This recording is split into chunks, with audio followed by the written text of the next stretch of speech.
Buenos días. Os doy la bienvenida a los estudiantes, a los profesores. Vamos a iniciar un proyecto de seminario sobre teoría política que intentaremos hacer semestralmente. A propósito de temas diversos, nos reuniremos y haremos una primera presentación a cargo de los profesores que damos estas materias, de los departamentos de Ciencia Política de la Facultad, y conversaremos entre nosotros y sobre todo con los estudiantes para renovar conceptos que tienen una larga tradición, como todos sabéis, pero que a veces no se ajustan a las realidades en las que nos movemos.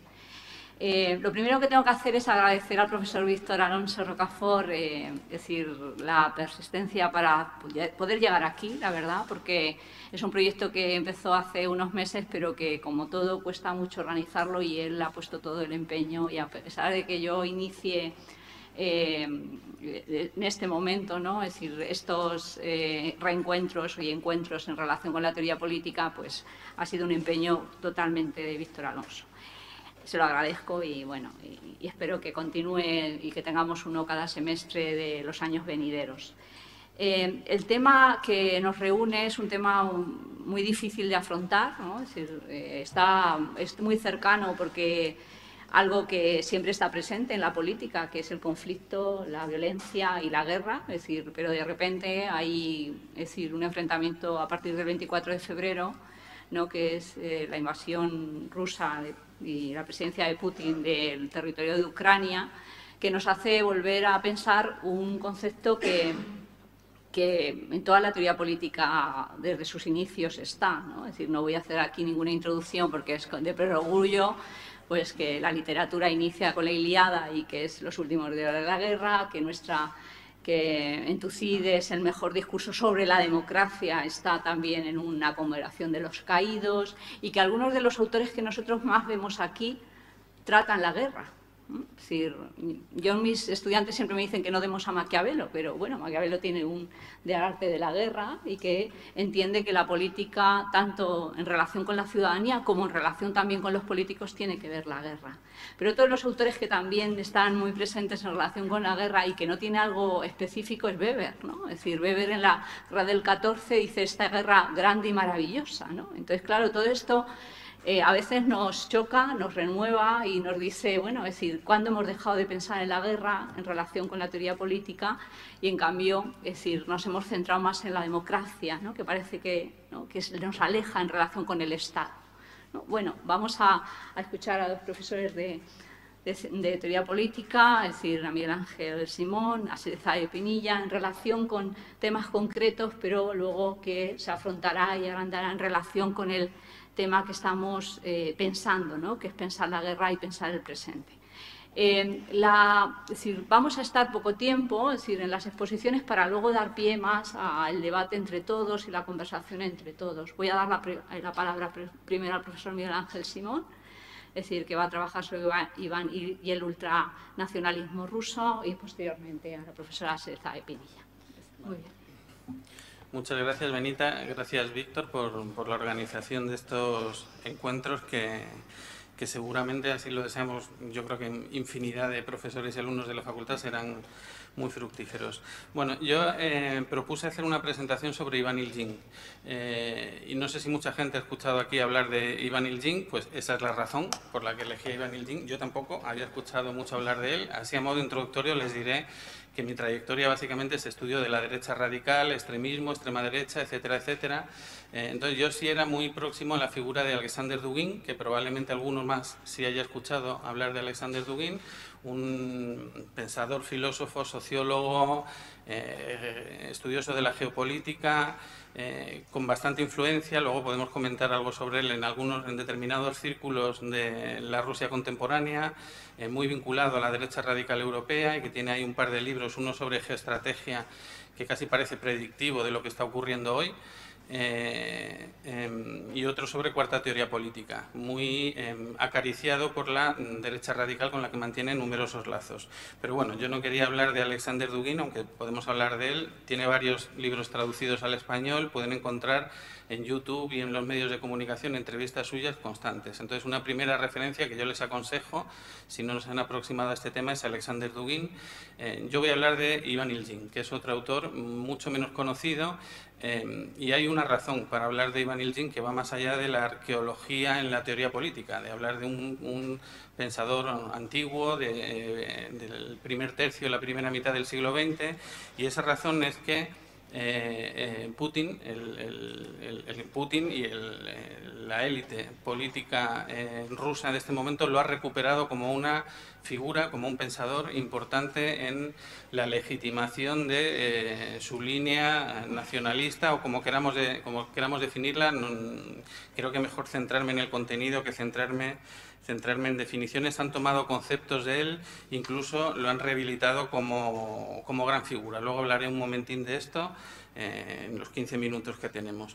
Bueno, simplemente para contextualizarlo un poco, una de las profesoras que más ha trabajado sobre el nacionalismo ruso, Marlene Laguel, habla de tres fuentes de ese nacionalismo. Una sería, las que probablemente las pueden imaginar todos, una sería el nacionalismo blanco, la recuperación de toda la imaginería, la historia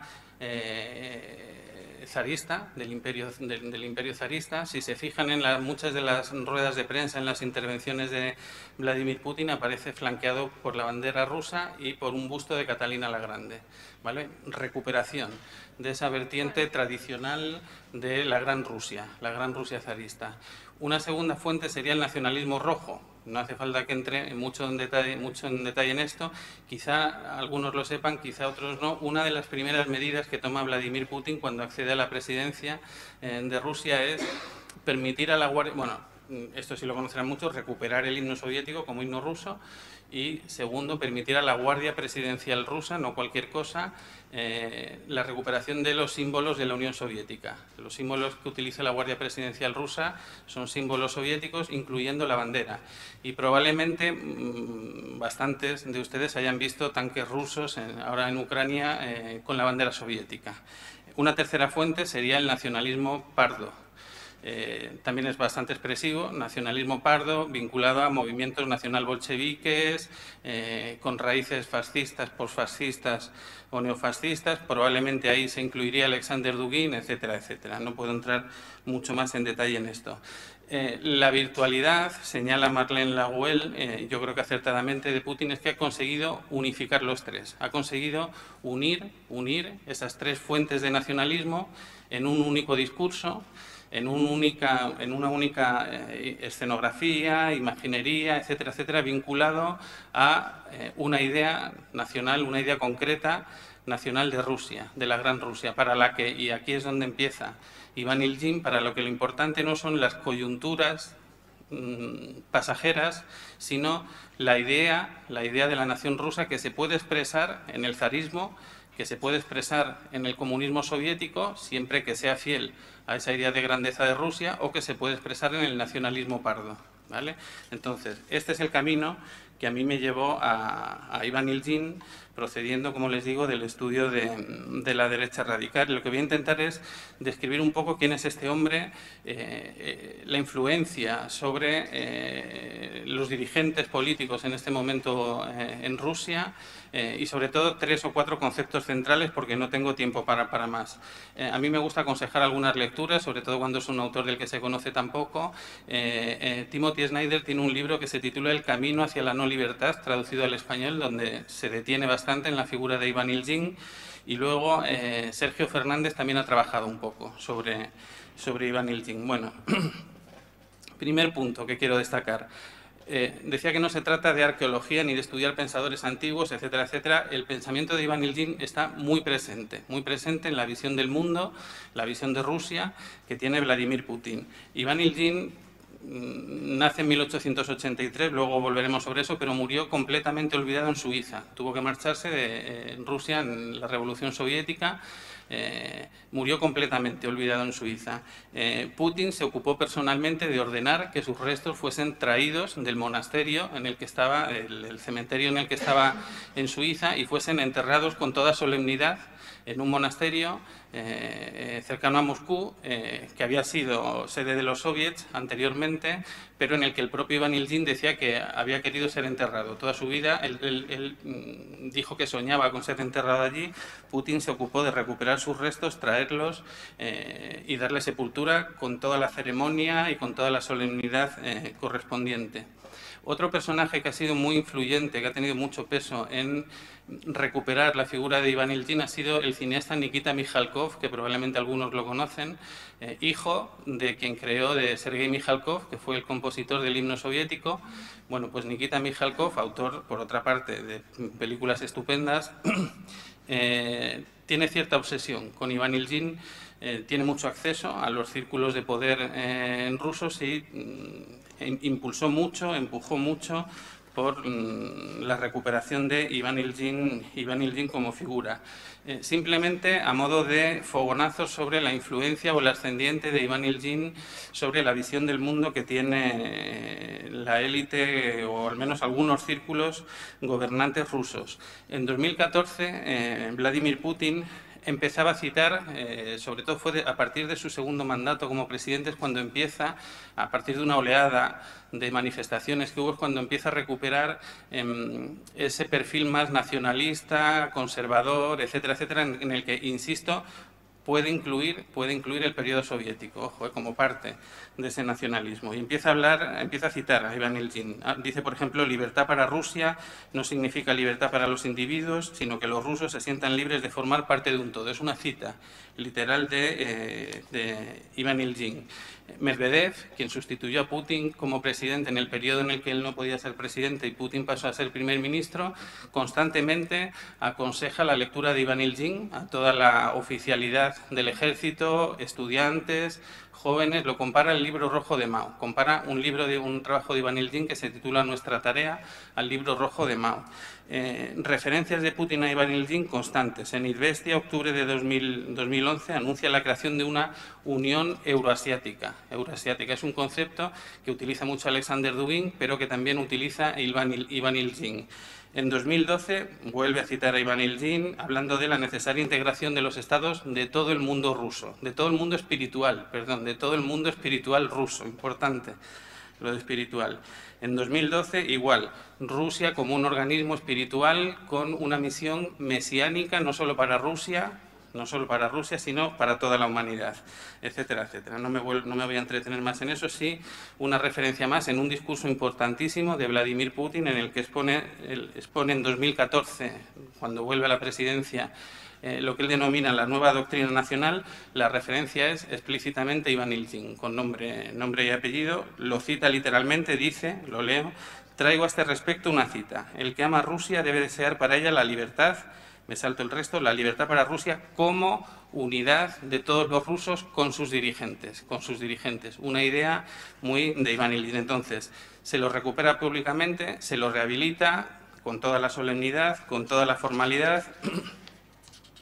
¿Y por qué esto? Esa es la pregunta que yo me hacía. ¿Por qué esta recuperación de un autor que, por otra parte, en su momento fue monárquico, conservador, creó durante un breve periodo de tiempo, sin tampoco mucho éxito, el Partido Fascista Ruso, luego lo abandonó la corriente fascista cuando fracasan los fascismos, que incluso creyó ver en Stalin a ese gran hombre que él buscaba y que cree necesario para Rusia, y ahí es donde llegamos al meollo del asunto.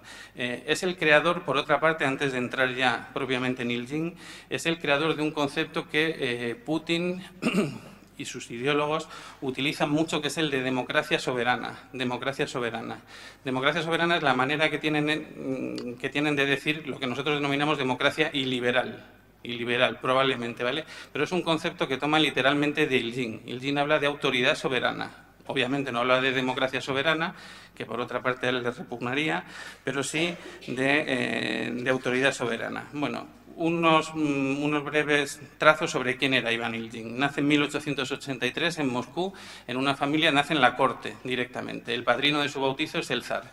Inmediatamente, por supuesto, vinculado con los círculos monárquicos.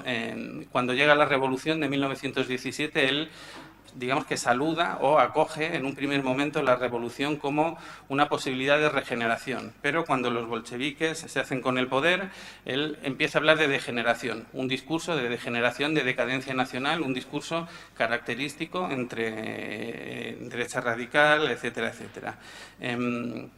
Pasa por la cárcel varias veces porque Iljin no se marcha de la Unión Soviética. Una vez tomado el poder por los bolcheviques, él no se marcha de la Unión Soviética, pasa varias veces por la cárcel y no se marcha, pero lo expulsan. En el famoso barco de los intelectuales, junto a otros 160 personajes, profesores, intelectuales, académicos, lo expulsan de la Unión Soviética, llega a Alemania, en Alemania toma contacto con los rusos blancos, con la resistencia monárquica, se imbuye de fascismo, funda el Partido Fascista Cristiano ruso. Es expulsado de Alemania. Recuerdo que estamos en los momentos en los que Alemania y Rusia tienen un pacto de no agresión. Es expulsado de Alemania, se marcha a Suiza y en Suiza muere en el más absoluto anonimato. Como no tenemos tiempo para mucho más, voy a centrarme en conceptos importantes de Iljin que han sido retomados en el discurso de Vladimir Putin, en el discurso ideológico, en el discurso nacionalista ruso. En concreto, tres. Primero, la idea de autoridad soberana y arbitrariedad patriótica. Muy importante el segundo, autoridad soberana y arbitrariedad patriótica. Segundo, la idea misionera de Rusia. Rusia tiene una misión histórica que cumplir en todo el espacio del mundo ruso, pero ante toda la humanidad. Y tercero, la oposición a Occidente, irreductible oposición a Occidente, irreductible conflicto con Occidente. Vale, sobre la primera, la idea de autoridad soberana y arbitrariedad patriótica. Iljin parte de una idea que nos resultará, probablemente les resultará familiar a muchos de ustedes, que es esa idea que también estaba en Joseph de Maistre y Luis de Bonal, esa idea reaccionaria de que la revolución es un castigo de Dios. La revolución es un castigo querido por Dios. Todos los rusos tienen que tragar ese cáliz de la revolución, dice él, dura y cruel, es una prueba para nuestras almas, es una prueba para el alma rusa, todo el mundo tiene que decidir, todos vamos a tener que pasar esta prueba y Rusia tiene capacidad espiritual para regenerarse, para superar esa prueba y regenerarse. ¿Cómo regenerarse? Voy dando saltos, a través de el ejercicio de la autoridad soberana. La autoridad soberana. ¿Qué quiere decir con autoridad soberana? Está muy vinculada a la figura del hombre fuerte, del siloviki. En la tradición rusa, la figura del hombre fuerte, sin limitación en el ejercicio del poder, que vive en una unidad con su pueblo, que actúa como timón del pueblo, en una especie, él menciona el término unidad sagrada, constantemente, en una unidad sagrada a la que ese dirigente le debe incluso su propia vida, ¿vale? El Estado sería la representación de esa unidad sagrada y de esa autoridad soberana. El Estado es la unión del pueblo con sus dirigentes, la representación de esa autoridad soberana, de esa unidad sagrada. ¿Cómo representa a ese dirigente, a ese hombre fuerte, Iván Iljin? Pues fíjese en los calificativos que utiliza. Tiene que tener capacidad de decisión, fortaleza de voluntad, inquebrantable autoridad para superar cualquier tipo de impedimento frente a las repúblicas parlamentarias discursivas, de la palabra, dubitativas, etcétera, etcétera. Debe ser un Aristoi, debe ser un hombre elegido entre los mejores de Rusia, tiene una misión que cumplir, no puede renunciar a esa misión, está obligado a ejercer el poder de acuerdo a estas características. Es una unidad de destino, representa una unidad de destino entre el pueblo y los dirigentes, y la característica fundamental es que debe ejercer el poder según lo que él denomina la arbitrariedad patriótica, otro concepto importante en Iljin. El autócrata actúa siempre guiado por ese concepto de arbitrariedad patriótica. Iljin entiende que el alma rusa acepta el poder arbitrario del líder, sin limitación, sin control. Aquí estaríamos en lo que nosotros llamamos, él habla de democracia soberana, nosotros de democracia iliberal, ¿vale? El pueblo participa, pero el poder se ejerce sin limitación ni control. ¿Vale? El pueblo ruso, dice, el alma del pueblo ruso acepta el poder arbitrario del líder al reconocer en él la encarnación del organismo viviente e inmortal del alma rusa. ¿Vale? Es el Gosudar clásico también de la tradición rusa, el líder fuerte, que debe ser, dice Ilyin, a la vez, fíjense, gobernante, legislador, juez y comandante militar. ¿Vale? En esa idea, entonces, para él lo importante, hay un momento en el que Ilyin empieza a alejarse de la idea monárquica, de la idea de recuperación del zarismo, y él empieza a decir, no es importante la coyuntura, no es importante el zar, no son importantes los zares, lo importante es el dirigente fuerte. Lo importante es la concepción de la autoridad soberana, el dirigente fuerte que puede ser en cualquier tipo de régimen. Puede ser en una monarquía zarista, puede ser en un sistema soviético o puede ser en una, como lo llaman en este momento allí, democracia soberana. La idea es ese líder fuerte que encarna la unidad entre dirección no limitada y pueblo. Equilibrio de poder entre gobernantes y patriotas, etcétera, etcétera. Vale, último punto, y yo creo que ya me he pasado del tiempo, último punto, el enfrentamiento a Occidente. Ilyin sostiene constantemente que el enfrentamiento con Occidente es inevitable, inevitable, porque Occidente, dice él, nunca ha entendido a Rusia, nunca ha entendido a Rusia ni tiene capacidad para entender a Rusia. Cita a Pushkin, cita a Dostoyevsky, dice que hay varias barreras para que Occidente entienda a Rusia. Primero el idioma, segundo la ortodoxia, tercero y más importante, el alma rusa es distinto al alma occidental. El alma occidental es calculadora, racional, piensa en costes y beneficios. El alma rusa es bondad, conciencia, sinceridad, etcétera, etcétera. ¿Cómo el alma occidental no puede comprender el alma rusa? Lo que hace es intentar dividir Rusia, separar a Rusia de el mundo ruso. Y ahí estaría Ucrania, estaría Transnistria, estaría, bueno, pues en fin, todos los territorios. Hoy se sigue utilizando esa fórmula del mundo ruso. Convertirlo en una colonia comercial, dividirlo, segregarlo, etcétera, etcétera.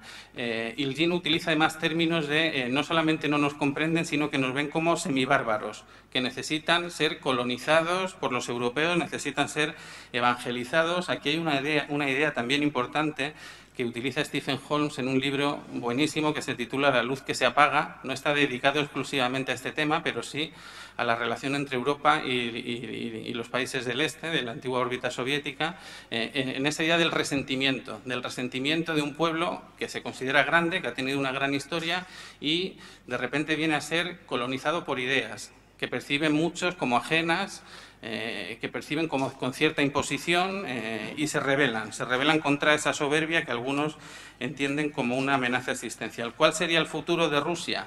Él habla de una tercera vía. Alexander Dugin hablará de la cuarta teoría política, Iván Ilyin de la tercera vía, que tiene que ser a la vez, dice él, conservadora y nacional.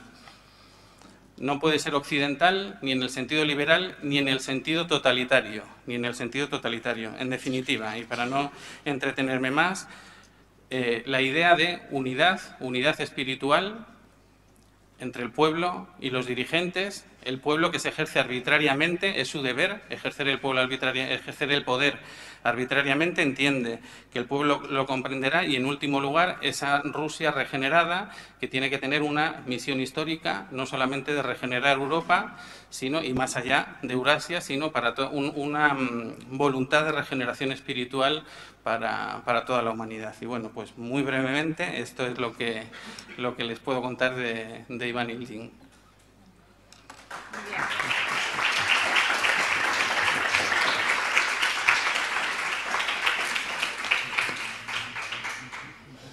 Bueno, lamentamos un poco la rapidez, la verdad, pero bueno, era un poco para luego ajustarnos más a la conversación entre los profesores y los estudiantes. Dale, le paso a Serjade. Hola, bueno, yo la verdad es que no sé si voy a ser tan disciplinada como Miguel Ángel, porque vengo un poco en nombre del caos, de la indisciplinariedad, que es característica de esta facultad, y voy a expresar o a tratar de articular una serie de ideas que están en ebullición en mi mente, incluso que tienen que ver con una pregunta por mi propio estatuto. Hace un par de semanas, en el salón de grados de esta facultad, profesores mucho más eminentes que yo tenían muy claro que ellos eran teóricos políticos y no filósofos. Desde luego en ningún momento aparecía la palabra historiador. Y yo expresé mis dudas acerca del estatuto con el que podría identificarme y dije que no tenía tan claras las barreras o las demarcaciones de campo entre la filosofía y la teoría política. Ellos enarbolaron el argumento de la realidad. El filósofo no tiende a la realidad, el teórico político sí. Y, por supuesto, en ningún caso hicieron referencia a la dimensión de la crítica del tiempo o al pensamiento del tiempo que vendría con el oficio de historiadora. En mi caso, como digo, tengo muchas dudas respecto a lo que soy. Lo único que tengo claro es que soy profesora de Historia de las Ideas, eso sí lo tengo claro.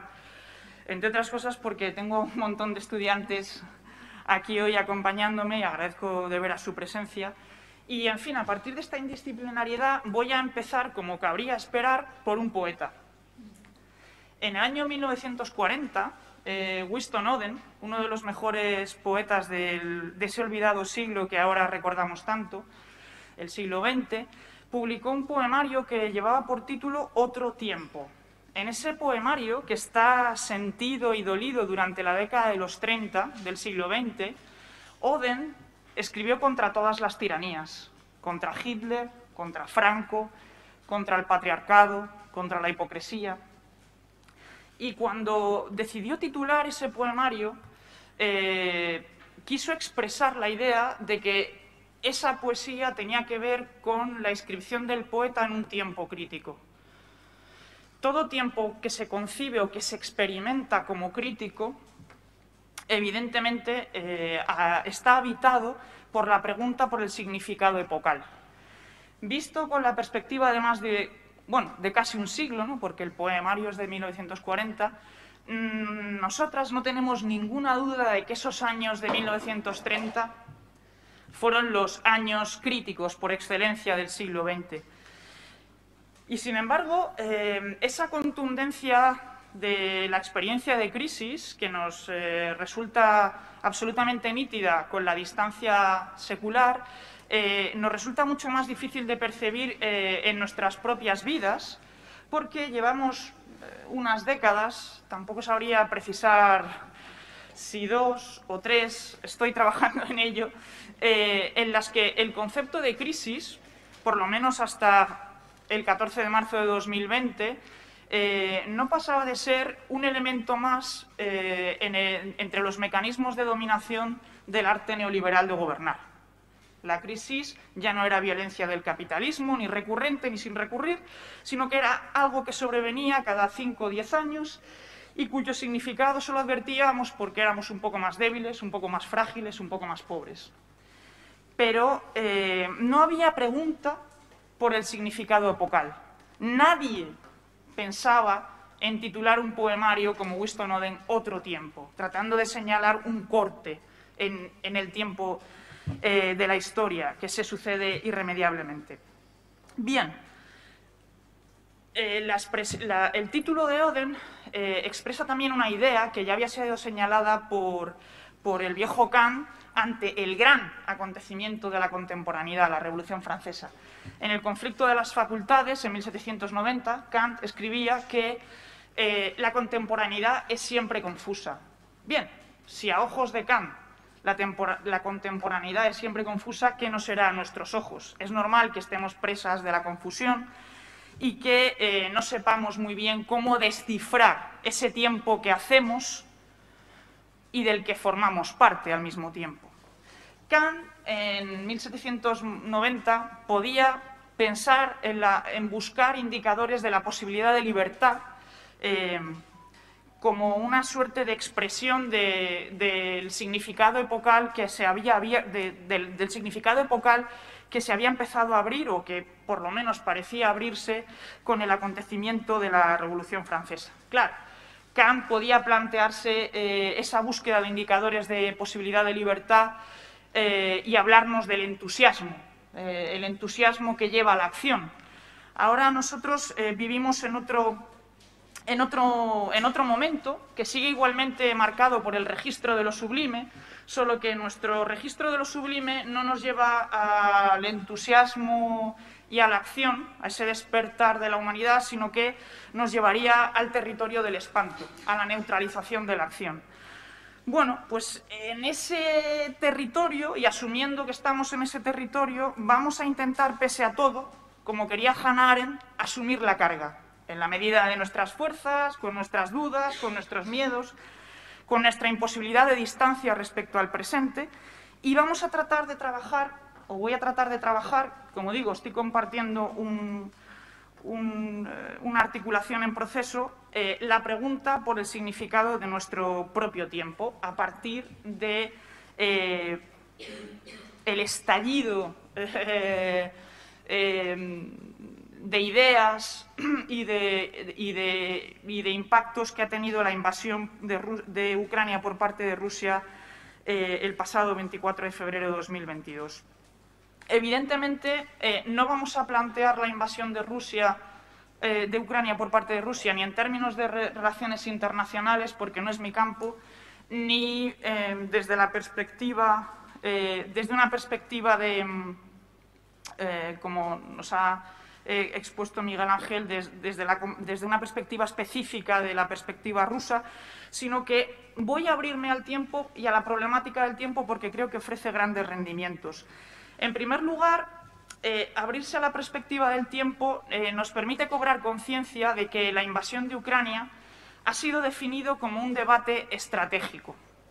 Un debate estratégico en los think tanks, en los medios de comunicación, en las redes sociales, en los servicios de inteligencia, en las aulas. Un debate estratégico. Y si cobramos conciencia de esta caracterización, por lo menos vamos a cobrar conciencia también de algunos silencios y de algunos olvidos. ¿Por qué no se habla de otras guerras? Evidentemente no voy a hablar aquí hoy de este tema.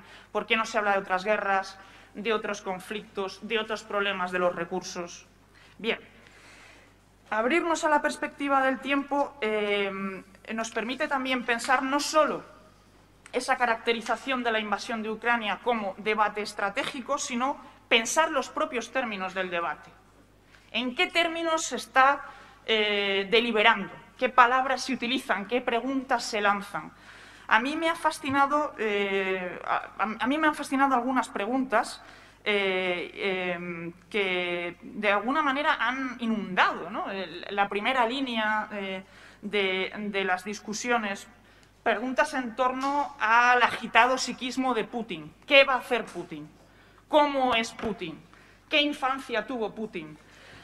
Bien, son preguntas que desde luego me parecen mucho menos interesantes que debates más analíticos como el que aquí nos ha propuesto Miguel Ángel. Bien, preguntas y afirmaciones. ¿Qué afirmaciones he rastreado yo en los debates? Bueno, pues desde luego una de las primeras afirmaciones, o una de las afirmaciones que más me han llamado la atención, ha sido la repetida hasta el desgaste, la repetida idea de que parecía imposible que en el siglo XXI pudiera darse una guerra, puntos suspensivos, en Europa. Bueno, en Europa se habían dado guerras por motivos de religión y de recursos en la década de 1990. Tampoco quedaba tan lejos. Segunda afirmación expresada por el presidente Biden en el Palacio de Varsovia el 26 de marzo de 2022. La guerra de Ucrania forma parte de una batalla permanente mayor entre democracia y autocracia. Por supuesto, en los debates también se ha afirmado insistentemente, aunque aquí no voy a citar una frase, sino que voy a expresar una síntesis, la oposición entre el realismo, que parece perspectiva única de las relaciones internacionales, y los utópicos. Esta es otra de los leitmotiven de los debates. Otra afirmación. Estamos, o Putin, o la guerra de Ucrania, o la invasión de Ucrania, supone una amenaza existencial para Europa. Pero, sin duda, la afirmación que más me ha impactado, la que en realidad quizá ha despertado en mí este intento de ofrecer una respuesta que, en la medida de mis fuerzas, pretendo que sea crítica, es la siguiente. La historia ha regresado. La historia ha regresado. La historia ha regresado es una afirmación absolutamente sorprendente desde el momento en que la historia es una ciencia coextensiva a la vida humana. No puede regresar algo que nunca se marchó, porque somos seres históricos en la medida en que somos seres literarios. La historia, que por lo visto ha regresado, ha traído en su regreso la categoría de acontecimiento, que hasta hace 2 días era una categoría reservada a filósofos marxistas trasnochados, que, por cierto, no despiertan ninguna simpatía a la persona que les habla, pero que, desde luego, no puedo dejar de reconocer su caudal teórico y su talento. Uno es, por supuesto, Slavoj Žižek y el otro es Alain Badiou. Bien, pues al margen de estos teóricos marxistas trasnochados, nadie pensaba la categoría de acontecimiento porque vivíamos en el enframing, en el marco de referencia que había operado el dispositivo de gubernamentalidad neoliberal, que, entre otras cosas, se había preocupado mucho de hacer o de elaborar un trabajo sobre el tiempo de tal suerte que nuestro presente ya no se viviera como nos había enseñado Kant, a la manera del tiempo crítico, a la manera de la confusión que nos habilita a la acción porque nos movemos en el entusiasmo, sino que el presente era una suerte de neutralización de la historia. Una suerte de presente lento, extendido, que al mismo tiempo se multiplicaba en sus microtemporalidades fragmentadas, de tal suerte que habíamos perdido completa perspectiva del pasado y, desde luego, no se nos ofrecía ningún futuro porque el futuro era el muro de la deuda. El siglo XX se había orillado, arrinconado, había acabado felizmente, según nos había dicho Fukuyama en los 90, con la desintegración de la URSS, y ya está. Bien, en todo este trabajo sobre el tiempo, una de las grandes tareas en las que se ha empeñado con mucho éxito el dispositivo de poder neoliberal ha sido en el de deshacer el acontecimiento emancipador por excelencia de la era contemporánea, la modernidad. Una modernidad de la que formaba parte el viejo orden liberal, que desde luego no es el orden liberal que los neoliberales llaman orden liberal. El orden liberal de la modernidad sería el orden liberal de los liberales clásicos. Bien, a partir de aquí, a partir de este deshacer el acontecimiento, se impone una concepción de la historia en la que la historia vendría a ser una suerte de crónica de un pasado que ha pasado, de un pasado que ha pasado.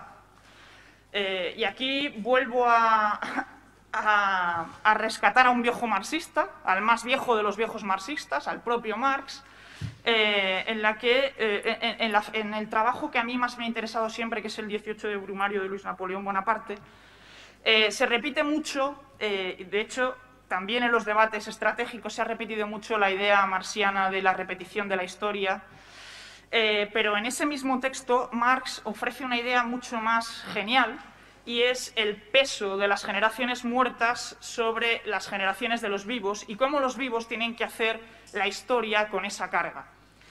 Bien, pues la recuperación de la categoría de acontecimiento ha traído una perspectiva nueva, una obligación de volver a pensar y volver a leer el pasado, en la medida en que ha venido a la presencia algo inesperado, algo nuevo, que debilita cualquier diseño estable que se le quisiera imponer, en la medida que ha ocurrido algo en el mundo que supone también un cambio de planteamiento en relación a cómo percibimos el mundo. El acontecimiento es también la exposición de una realidad que nadie quería admitir y que, sin embargo, ahora se ha convertido en revelación, ¿no? Esta imposibilidad de la guerra en el siglo XXI. Y, desde luego, el acontecimiento nos ha sacudido porque es un cambio radical en la realidad misma. Bien, pues este acontecimiento, o con este acontecimiento, o con el acontecimiento, no solo cambian las cosas, sino que lo que cambia también es el mismo principio o el propio parámetro por el que medimos los hechos de cambio. Ahora, en el presente, en este presente, no tenemos distancia suficiente, o al menos eso creo yo, ni siquiera un historiador genial, que ha citado Miguel Ángel, como Timothy Snyder, que escribe un libro increíble en el año 2018, descubriendo cosas o poniendo sobre la mesa cosas que desde luego a mí solo me han llegado ahora con el acontecimiento, ¿no? Él, pues con su talento, lo había visto mucho antes. Pero digamos que lo que se impone en esta imposibilidad de distancia respecto a este tiempo crítico que nos está tocando vivir es por lo menos preguntarnos por el significado de esto que se está reconociendo como acontecimiento y que de manera particular se ha pensado como Zeitenwende, como punto de inflexión. La expresión no la he tomado de un gran filósofo alemán, aunque, en fin, el concepto forma parte de la tradición filosófica alemana, sino de un terreno mucho más prosaico, que es la intervención del canciller Olaf Scholz en el Parlamento alemán el pasado 27 de febrero. Bien, sin embargo, voy a tratar de hacer algo con ese punto de inflexión que particularmente descubrí ahí o cobré conciencia de su importancia en ese contexto, luego explicaré mínimamente el marco de referencia, pero con el concepto de punto de inflexión lo que quiero señalar es cómo a lo que nos lleva el acontecimiento es a una suerte de encrucijada, a una pregunta por el presente en la que tenemos que preguntarnos, aunque no tengamos respuesta, porque no tenemos la distancia temporal suficiente para obtener la respuesta que resultaría decisiva en términos de comprensión histórica, tenemos que preguntarnos si estamos ante una mutación epocal, es decir, si estamos ante un cambio, ante un giro dentro de una misma época, o estamos en el umbral hacia otra época. Esa pregunta, desde luego, hoy, a mayo de 2022, no se puede contestar, pero sí se puede plantear como disyuntiva. Y eso es un poco lo que querría hacer. La sorpresa es que el pasado, en su completud, es modificado por el acontecimiento, por el punto de inflexión, y es modificado retroactivamente, ¿no? El punto de inflexión nos fuerza a volver a pensar el pasado. Nos fuerza a volver a pensar el pasado. Muy rápidamente, ¿qué se ha vuelto a plantear como objeto de reflexión a nouveau? La desintegración de la URSS. La década de 2010. Repleta de acontecimientos, según nos cuenta Snyder, en Camino hacia la no libertad. Las pervivencias de las formaciones imperiales, el legado de Angela Merkel, ¿no? La gran política de la austeridad salvadora del proyecto europeo. Bien, yo desde luego ahora entiendo bastante mejor sus políticas con los refugiados sirios. Y todo lo que Timothy Snyder precisamente denomina las políticas de la inevitabilidad. ¿Qué son las políticas de la inevitabilidad? Pues fábulas de los realistas. Para no extenderme, simplemente les voy a citar unas palabras del presidente Tony Blair en una conferencia del Partido Laborista en 2005, para que se hagan una idea de qué significa esto de las políticas, porque Snyder emplea muchas páginas en explicar este concepto. Bueno, pues les voy a ofrecer una cita brevísima del presidente Tony Blair en una conferencia del Partido Laborista en 2005 y verán ustedes que las políticas de la inevitabilidad pueden quedar perfectamente sintetizadas por una de sus figuras más eminentes. Oigo decir que tenemos que frenar y debatir sobre la globalización. Es como debatir si el otoño debe seguir al verano. Esas son las políticas de la inevitabilidad. Bien, evidentemente, este volver a leer retroactivamente el pasado, con la distancia crítica que nos ofrece el sucederse del tiempo histórico, exigiría muchos esfuerzos. Yo voy a plantear simplemente una serie de preguntas, porque creo que me estoy excediendo con el tiempo. Voy a plantear solamente una serie de preguntas en relación a qué puede significar punto de inflexión a la hora de pensar nuestro tiempo, que, como decía Kant, es un tiempo crítico como cada tiempo que ha vivido un grupo humano en la historia. Bien, ¿qué significa punto de inflexión para el canciller Olaf Scholz? El canciller Olaf Scholz, que es de quien tomo el término estrictamente hablando, explicó en el Parlamento alemán que Alemania estaba viendo un punto de inflexión porque cambiaba su política exterior, renunciaba al pacifismo forjado en las décadas de la Guerra Fría y iba a invertir iba a reservar una parte presupuestaria para gasto militar de 100.000 millones de euros. O sea, es decir, iba a hacer que el 2% del PIB alemán, respondiendo a las exigencias de la OTAN, se destinara a los gastos de defensa. Bien, el pasado domingo, Habermas, de quien podríamos esperar una reflexión más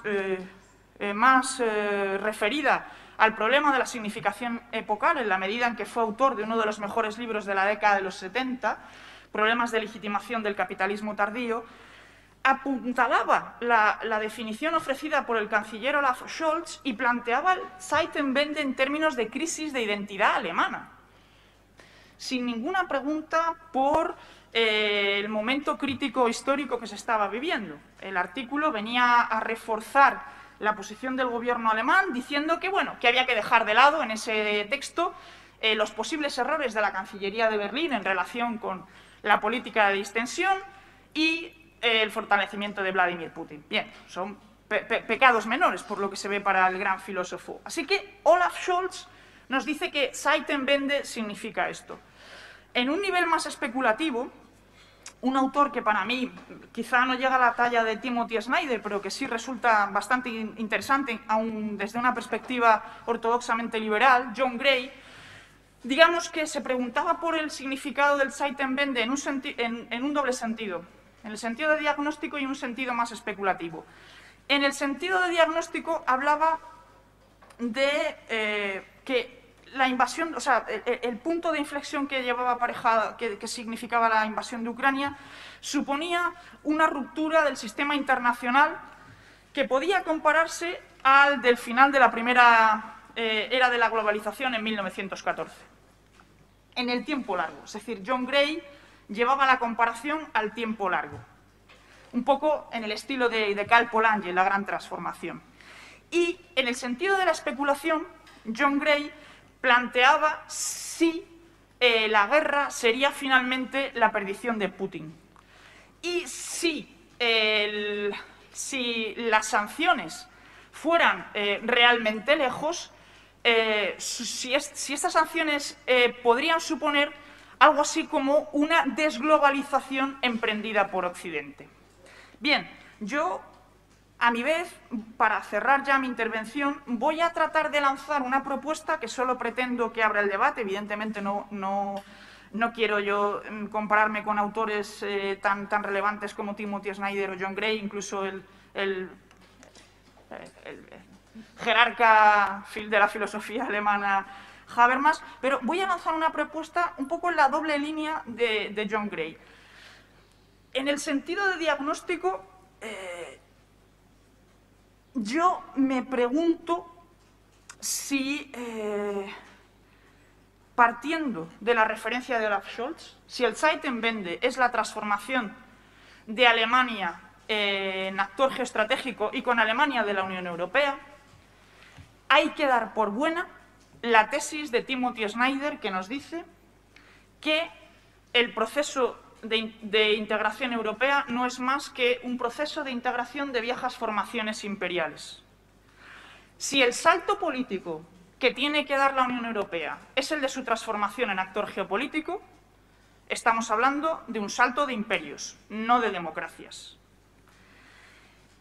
Y eso, si es así, si el salto es de imperio y no de democracias, es evidente que estamos ante el acta de defunción de cualquier intento de proyecto democrático orientado a la justicia social en Europa. Estamos ante el acta de defunción de la ya muerta socialdemocracia. Estamos ante la apertura de puertas a la extrema derecha en toda Europa. Y para cerrar, en el sentido de especulación, yo quería plantear algo que entra muy en conexión, o está muy en relación con todo lo que ha planteado Miguel Ángel acerca de Rusia. Putin no gobierna Rusia con la autoridad de un zar. Su poder es transaccional y precario. Y si la invasión se estanca, veremos a ver qué hacen los oligarcas contra el gran oligarca. Pero, en cualquier caso, creo que uno de los grandes problemas, uno de los grandes desafíos que tiene la teoría política, el pensamiento político, la filosofía o la historia del presente, no sé muy bien qué campo, es pensar qué forma de poder se ha ido forjando en la Rusia de los últimos 20 años. Porque no nos valen viejas categorías, no nos vale el esquizofascismo de Timothy Snyder, pese a lo brillante de su libro, no nos vale aplicar totalitarismo a Rusia. Tampoco nos vale pensar Rusia en los términos y en el marco del Estado, porque Rusia es un elemento más del gran dispositivo de gubernamentalidad neoliberal. Así que nosotros, profesores, estudiantes, tenemos el desafío de tratar de pensar, a partir de ciertos elementos que sí parecen perfectamente distinguibles y que en parte han sido señalados por Miguel Ángel como, bueno, un fragmento de soberanía que se piensa sin límites, que desde luego desafía el principio de legalidad y el principio de sucesión, y que, por otra parte, está perfectamente integrada en la economía mundial y en la estructura de gubernamentalidad neoliberal, como demuestra la cautelosa aplicación de las sanciones por parte de la Unión Europea. Muchas gracias.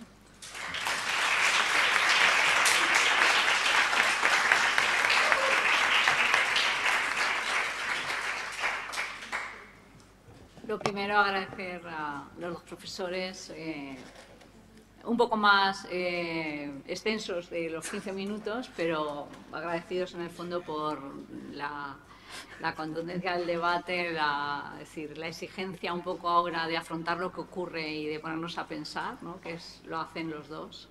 Y eso es lo que pretendíamos, por lo tanto, logrado el objetivo. Ahora a la sala le corresponde pues hacer las preguntas que consideren más pertinentes o así, discutir entre nosotros y con ellos pues aquello que os haya suscitado estas dos intervenciones. Para aquellos que vayan a intervenir, como se está grabando, tenemos que también, es decir, dar al micrófono para así pues que también quede constancia de las preguntas y del debate. ¿De acuerdo? Pues Fernando. Sí. Bueno, en primer lugar, felicitaciones a los dos ponentes. Es un soplo de aire fresco oír este tipo de intervenciones y estoy encantado. Lo que voy a hacer no es una pregunta, creo que es más bien una reflexión, ¿no?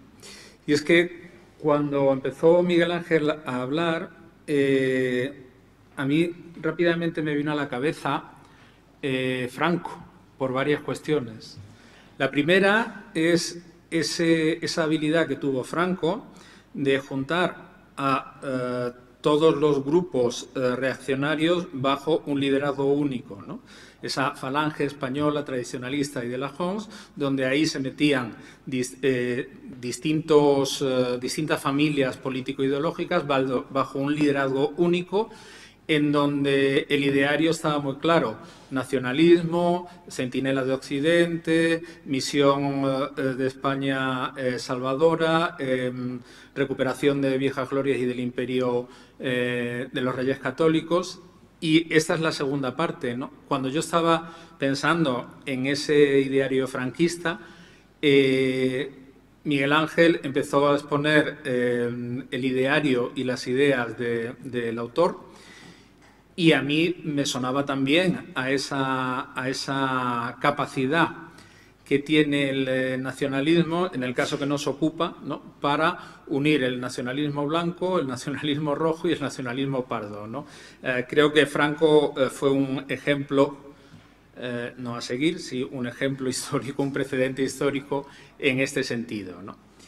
Y en esa línea, Sherezade, cuando ha finalizado planteando la hipótesis de los imperios versus la democracia, también me ha traído a la cabeza el viejo eslogan, ¿no?, del franquismo de por el imperio hacia Dios. La diferencia es que el imperio de Franco y la España de esos años no tenía que ver nada, ni en términos económicos ni en términos de potencia, con la Rusia de la actualidad, ¿no? Bueno, estas serían mis reflexiones y de nuevo agradecer la intervención de los dos ponentes.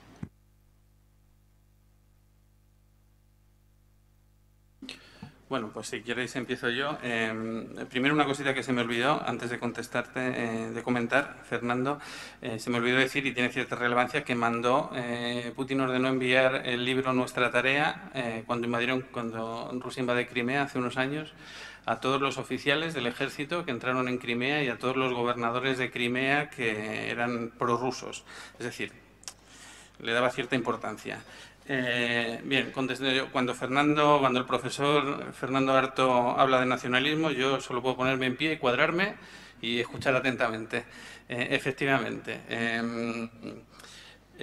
una de las virtudes del nacionalismo, a las que yo he dado muchas vueltas al tema como estudioso de la extrema derecha, derecha radical, dónde ubicar el nacionalismo, aprendí mucho de esto en sus clases, cómo ubicarlo, esa virtud casi metaideológica del nacionalismo, capaz de aglutinar elementos distintos procedentes de distintas fuentes ideológicas, que además se ha dado en prácticamente todos los ultranacionalismos. Todos han tenido la variante obrerista, la variante parda, la variante conservadora, incluso en el mismo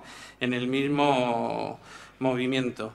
Y creo que esa es la interpretación más acertada. Cuando estaba hablando Sherezade, decía que es lo que me llevó a mí a indagar, a hacerme este tipo de preguntas. Yo partía de un punto parecido. Yo lo que escuchaba en televisión, en los comentaristas, en las tertulias, era la explicación de la actuación de Putin como algo irracional, que en realidad es una no explicación. Decir que se está comportando como algo irracional es renunciar a comprender ni a explicar. Además, es un recurso muy habitual, muy socorrido, pero muy perezoso. Hay algo más detrás de esto, ¿no? Entonces, empecé a investigar, a indagar qué es lo que está detrás, cuál es la visión del mundo. Y lo que me encontré es nacionalismo. Eso es lo que me encontré. Ese nacionalismo con carácter proteico, capaz de beber de distintas fuentes, en términos de la clau, de articular una cadena de equivalencias, con todos los resentimientos, los dejados aparte, etcétera, etcétera. Ese carácter metaideológico del nacionalismo que hace que sea capaz de casar con distintos con distintos elementos ideológicos. Y esto ya no es algo que opines tú en esta sesión o que opine yo. El propio Alexander Dugin, ante este tema de debates, ante este tipo de debates, yo recuerdo una entrevista en la que le hacen a él y le empiezan a preguntar sobre esto, sobre las fuentes, el tratamiento de lo histórico, la parte histórica del zarismo, que lo combina con la recuperación orgullosa del imperio soviético, etcétera, etcétera. Y él básicamente viene a decir, déjense de líos, Vladimir Putin es un nacionalista comportándose como un nacionalista y no hay mucho más, ¿vale?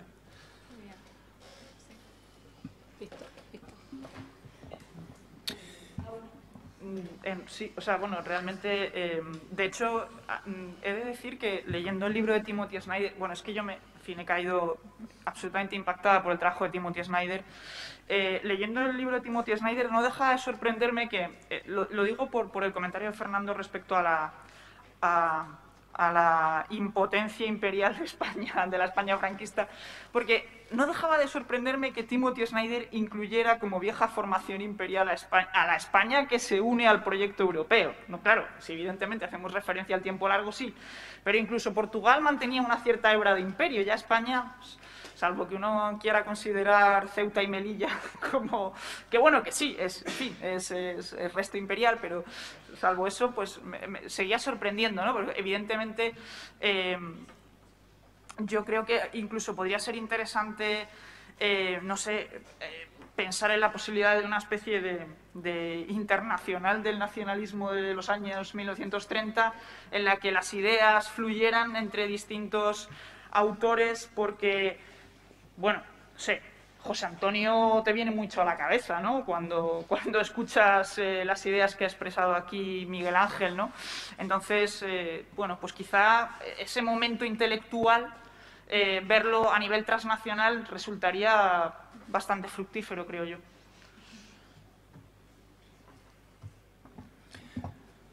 Bueno, me sumo, vamos, a la impresión que nos ha compartido Fernando sobre las exposiciones. Yo creo que tenéis entre manos, bueno, pues unas cuestiones muy originales que seguro que esperamos que con este seminario os ayudemos a desarrollar y a ver pronto, bueno, también por escrito, porque se preguntaba al principio Sherezade, ¿no?, por si es teórica política, filósofa, historiadora, ¿no?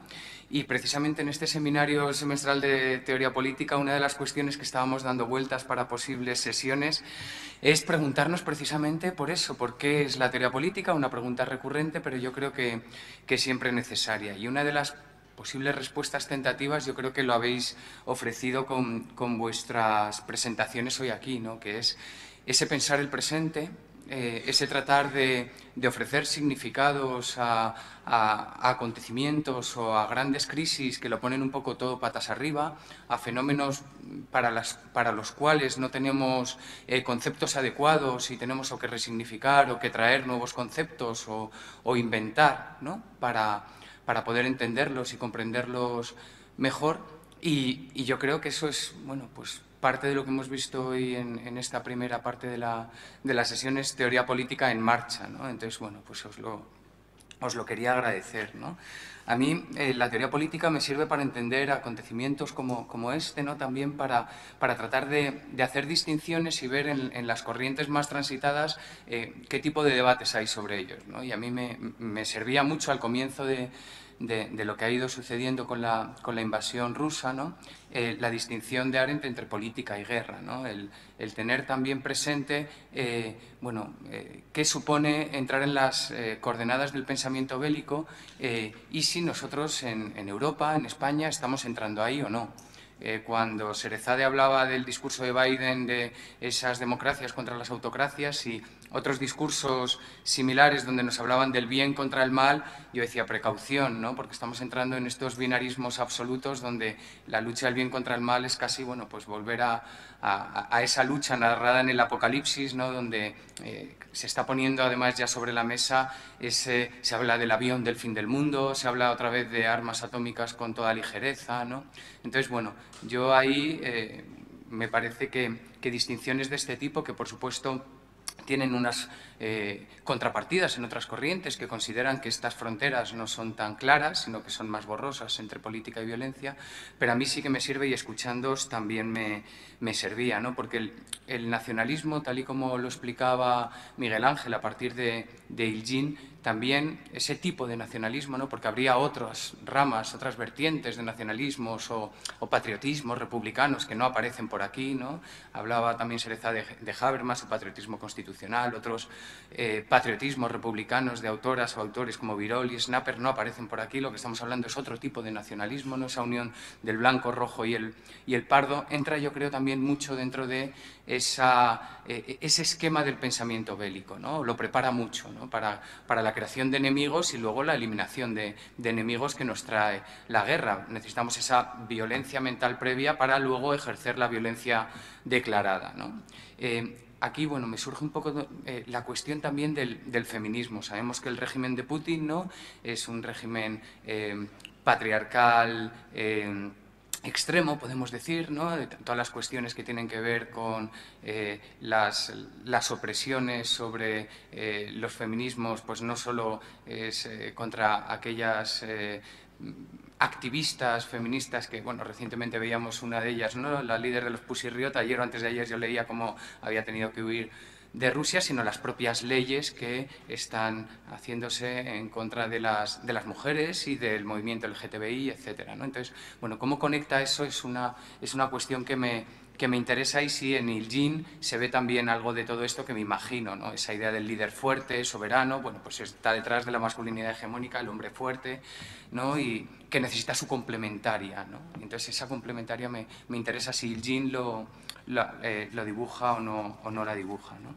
Y luego ya, para terminar, ¿no? Respecto a lo de lo que comentaba Sherezade, que me ha parecido interesantísimo y una lectura muy original, ¿no? Se me ocurría que la bibliografía así más interesante, que yo sé que estás trabajando sobre razón neoliberal, ¿no? En las últimas décadas, estaba ya casi poniéndonos en bandeja la idea de, bueno, esto es una crisis gorda, ¿no? Esa década de los 90 que había sido vista como una estación de llegada donde los países subdesarrollados tenían que alcanzar el desarrollo a partir de las recetas neoliberales dadas, ¿no? De la modernización para llegar a ser una democracia liberal con su economía de mercado. Bueno, pues era una estación a las que distintos estados iban a ir llegando poco a poco. Pues se había ido viendo en el comienzo del siglo XXI que no era cierto, que no estaba sucediendo, y con la crisis del 2008 ya se vio, ¿no? Claramente que incluso afectaba a países semiperiféricos o del centro en una cuestión que salían de esa estación de llegada o se veían amenazados, ¿no? Entonces, esto de una nueva época, yo casi lo vería, ¿no? Más como un empujón a algo que ya se estaba percibiendo, que realmente la crisis era epocal, ¿no? Y bueno, no sé si ahí tú estarías de acuerdo con esta lectura, porque cuando hablamos del tiempo y del pasado, con la cuestión del antropoceno, que es otra cuestión que también teníamos sobre la mesa para futuros posibles seminarios, lo que se ve es que hay un encuentro entre ya no la historia, sino el tiempo geológico de la Tierra y el tiempo histórico.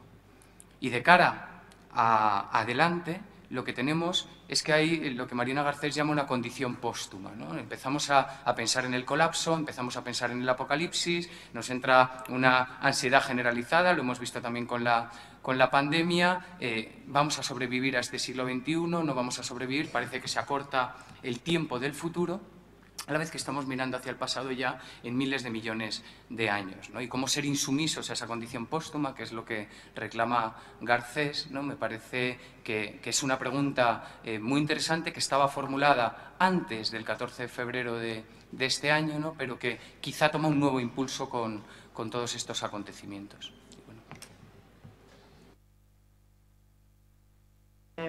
Bueno, yo creo que hay que ser insumisa siempre, o sea, como disposición primera, es decir, empezando por la propia configuración de nuestra subjetividad, ¿no?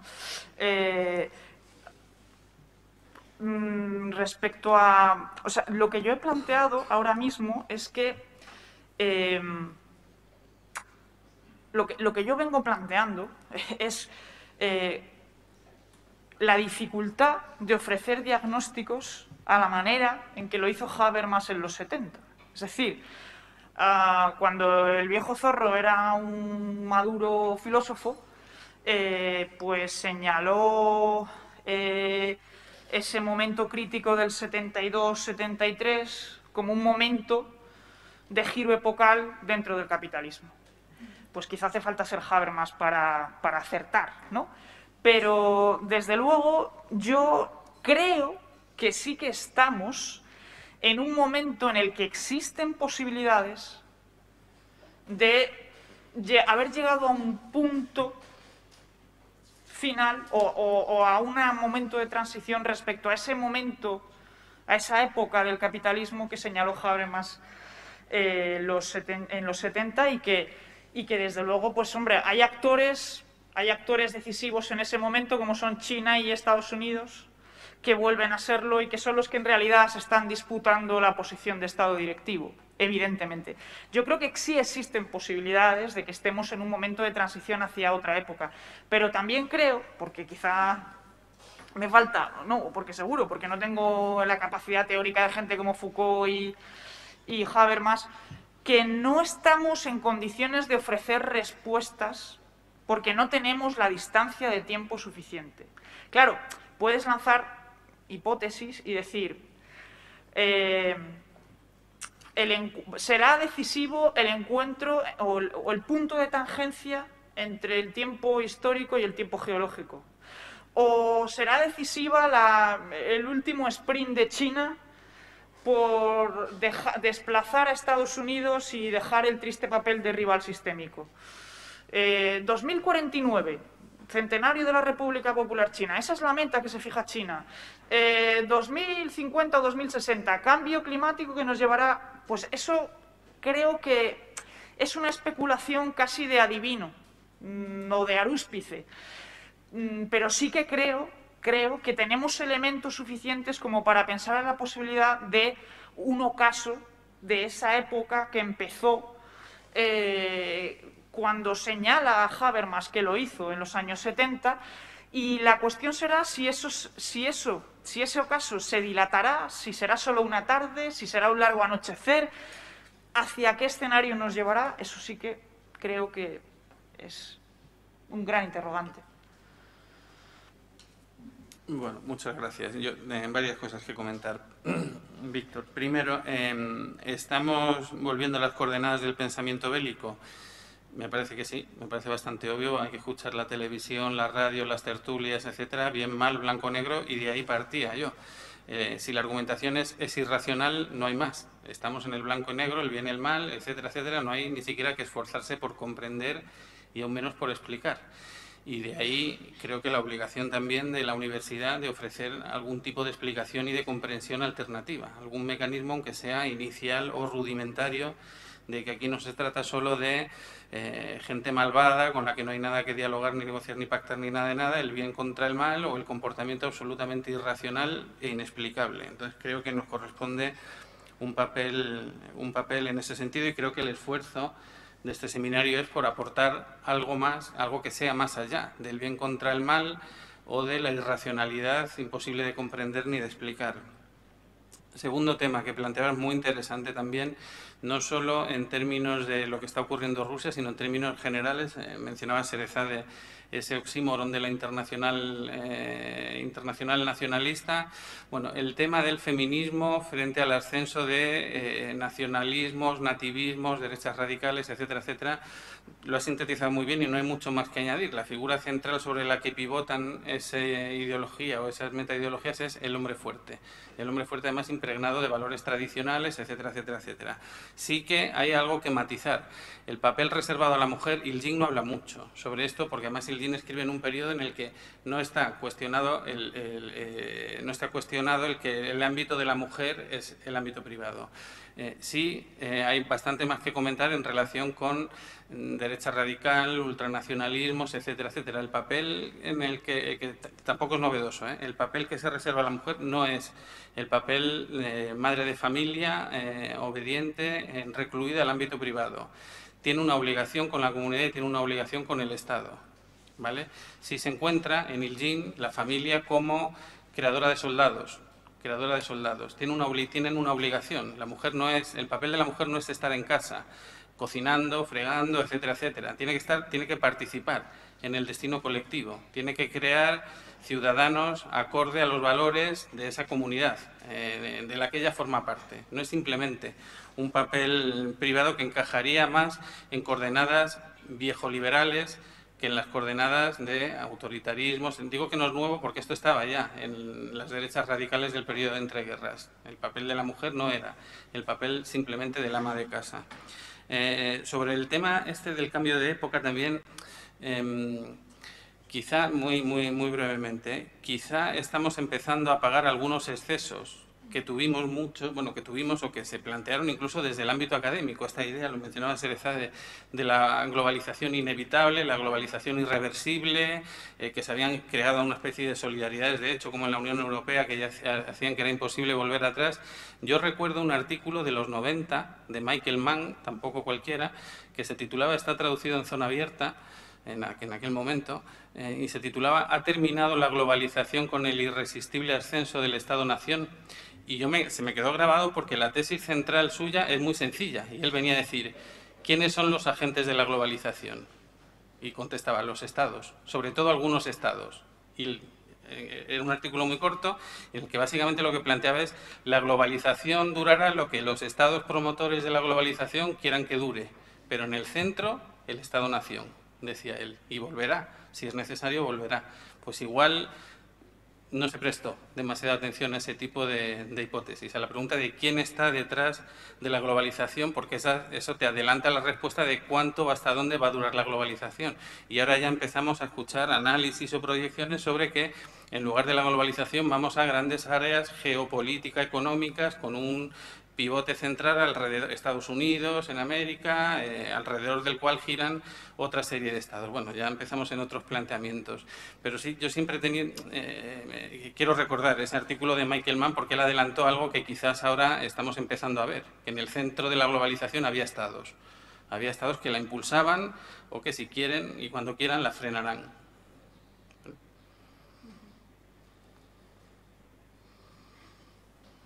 Hola.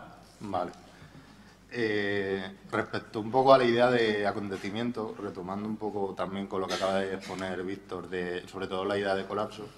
O sea, no sé si es una cuestión generacional y el hecho de que, por ejemplo, mi generación un poco más adelante y más atrás también no haya vivido el cambio de una dictadura a una democracia, no tenga esa condición real del presente en el que vive, pero me da la sensación de que mi generación y todas las un poco de alrededor vivimos en una especie de ese presente que en parte es inexistente porque no saben ni cuándo empieza ni cuándo termina, en el que todo es un poco parte de lo mismo y en el que parece, no sé, como que se alarga en el tiempo sin ser consciente de él. Y me viene un poco a la idea de la condición del sujeto, de cómo se posiciona ante ese presente, en el sentido de que si estamos hablando en un sujeto neoliberal en el que esas condiciones que a veces parece que hablamos desde la teoría y queda como muy alejado de la realidad, ¿no? Pero el sujeto neoliberal a veces es ese que pide una hipoteca a 40 años, pide un préstamo y se piensa que va a vivir 40 años estables en el que va a poder pagarlo y nada va a cambiar, la economía va a seguir de un cierto modo y todo va a ser estable. Y precisamente esos acontecimientos o esas rupturas lo que hacen es chocar contra esa idea de estabilidad constante en la que, bueno, lo mismo esos 40 años de hipoteca que ibas a pagar no van a pagar porque aparece el COVID, aparece una guerra que rompen.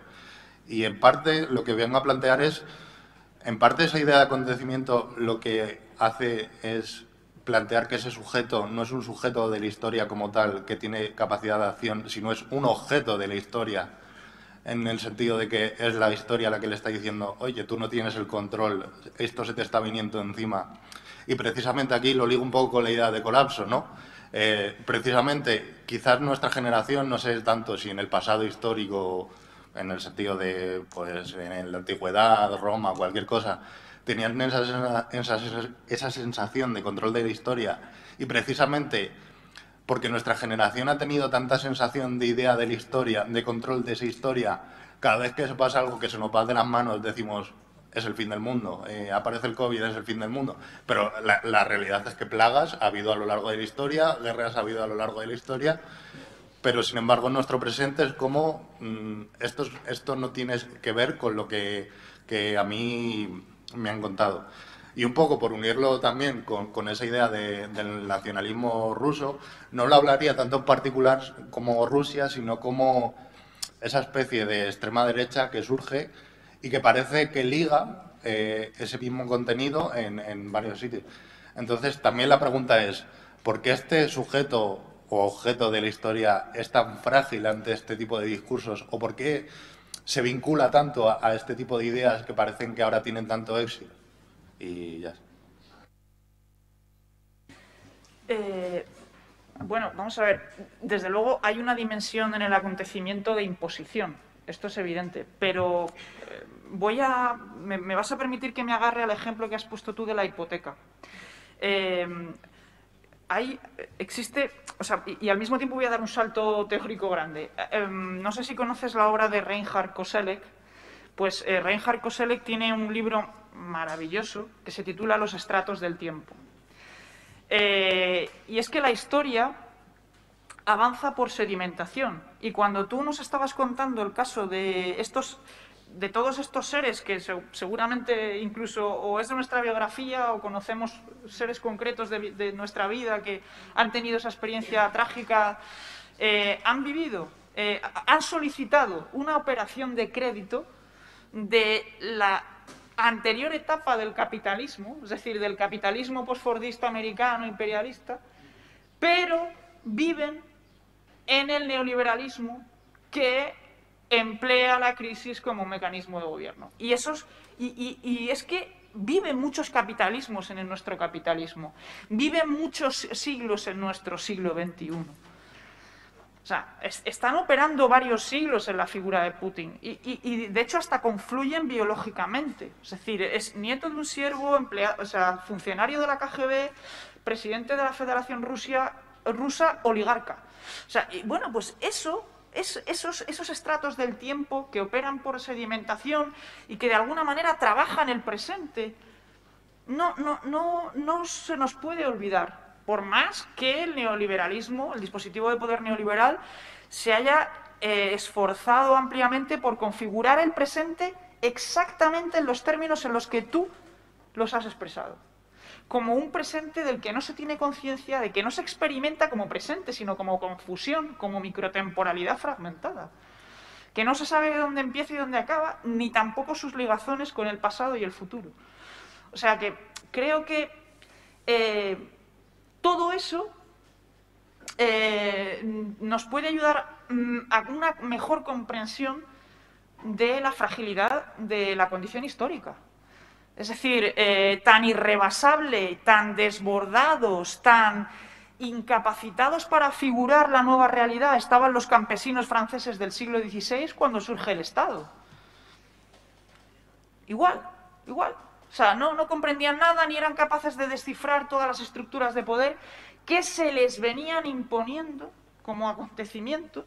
Y en esa dimensión, yo creo que esa dimensión de imposición resulta absolutamente indisponible. Lo cual no quiere decir que como actores históricos, como seres históricos, como criaturas históricas, desde nuestra fragilidad no tratemos de comprender.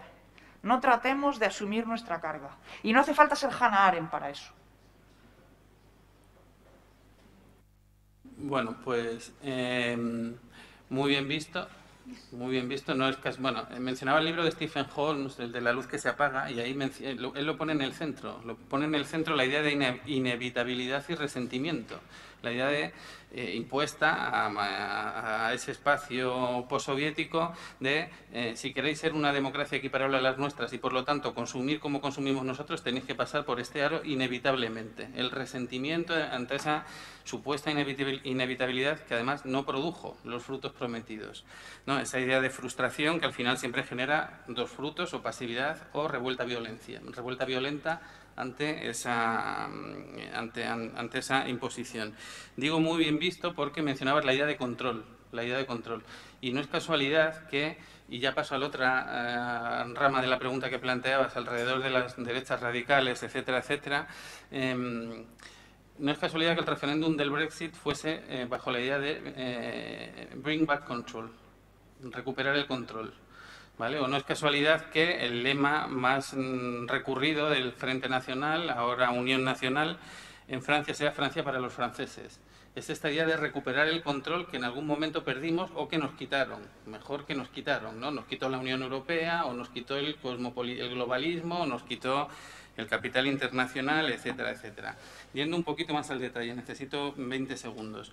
Hay dos grandes teorías explicativas, pero que coinciden en un elemento, sobre el ascenso contemporáneo de estos movimientos de derecha radical, nativistas, ultranacionalistas, etcétera, etcétera. Una es la tesis de la ansiedad económica, Branko Milanovic, Dani Rodrik, que lo que viene a decir es que desde el consenso de Washington, y esto lo documenta muy bien Milanovic, la clase media occidental ha ido perdiendo peso. se ha ido estrechando. Y sobre ese sustrato de desencanto económico crece la frustración, crece la revuelta, crece la ansiedad. Teoría de la ansiedad económica. Segunda, dice, bueno, pero es que esto también se ha dado en países con muy buen rendimiento económico. Segunda línea sería la teoría de la ansiedad cultural. No basta lo económico. La globalización también tiene otra cara, que es la cultural. La pérdida de referentes tradicionales en los que me encontraba cómodo, la pérdida de la comunidad, del campanario, la multiculturalidad, etcétera, etcétera. Bien, pregunta.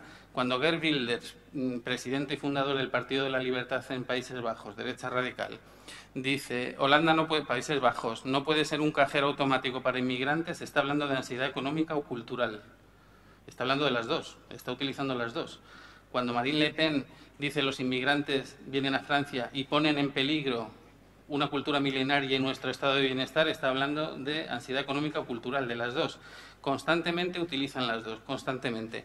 ¿Qué es lo que tienen en común? Lo que tú decías, la ansiedad. La idea de no sabemos dónde estamos, no tenemos el control. ¿Y a qué lleva esto? Muy bien identificado por ellos, a prometer recuperar el control. Prometer recuperar el control que se había perdido, ¿vale?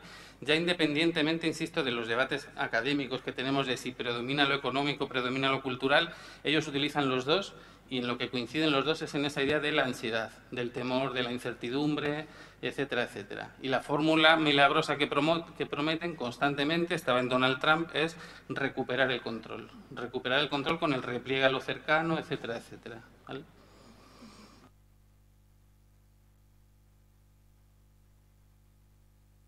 Bueno, pues agradezco a los dos profesores habernos introducido en este debate tan complejo, es decir, tan interesante y además que se complementa en relación con besar la guerra.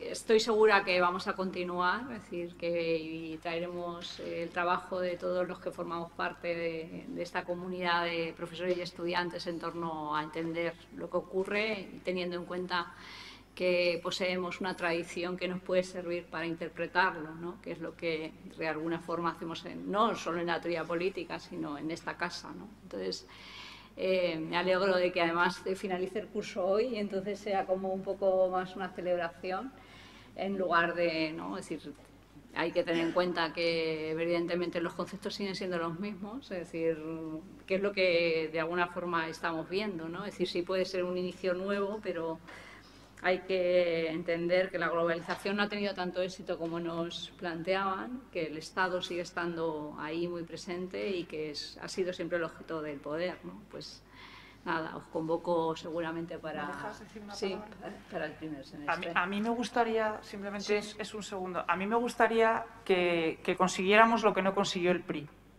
que seamos revolucionarios e institucionales y hagamos de este seminario un seminario permanente, porque creo que una de las señas, bueno, iba a decir de identidad, lo que pasa es que identidad es una palabra que me espanta, una de las mejores cosas, de las más hermosas cosas que ha tenido esta facultad ha sido la de ser un centro de pensamiento político crítico. Y creo que nuestra generación está llamada a recuperar ese esfuerzo, a que ese lugar vacío no sea tal, y me gustaría que gracias a la iniciativa generosa, persistente y dialogante de Víctor y a la buena disposición de nuestra generación y de los estudiantes del presente y del mañana, pues consigamos lo que no consiguió el PRI y que seamos revolucionarios institucionales. Buen curso.